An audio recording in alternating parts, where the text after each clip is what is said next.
আসসালামু আলাইকুম প্রিয় দর্শক, এমটিসি মিডিয়ায় আপনাদের সামনে আরেকটি নতুন ভিডিও নিয়ে আসছে। ভিডিওটি হলো বরিশাল থেকে ভোলার যে মেইন সড়কটি রয়েছে সেই সড়কের রাস্তায় আপনারা দেখতে পাচ্ছেন বিভিন্ন জায়গা থেকে নষ্ট হওয়া যাওয়াতে গাড়ি যানবাহন সহ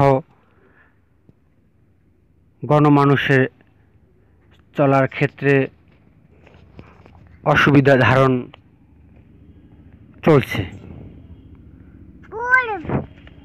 এখান থেকে দৈনন্দিন হাজার হাজার গাড়ি যানবাহন করে থাকে।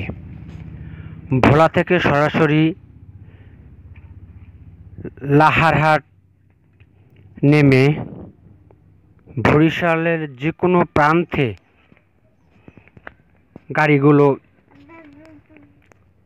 সবসময় এই রাস্তা থেকেই যানবাহন করেন।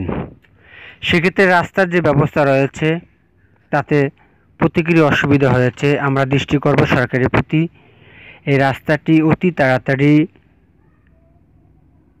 হয়তো রিফারিং হোক বা নতুন করে টেন্ডার হোক, সেই আবেদন আমরা করছি। কারণ জনগণের স্বার্থের জন্যই সরকার নিয়োজিত রয়েছে। লাস্টে আপনারা দেখতে পাচ্ছেন যে ব্রিজটি হলো চরমোনাই বিশ্বাসঘাট ব্রিজ। এই ব্রিজ থেকে আপনারা চরমোনাই সরাসরি প্রবেশ করতে পারবেন। ভোলা সড়কের পাশেই রয়েছে।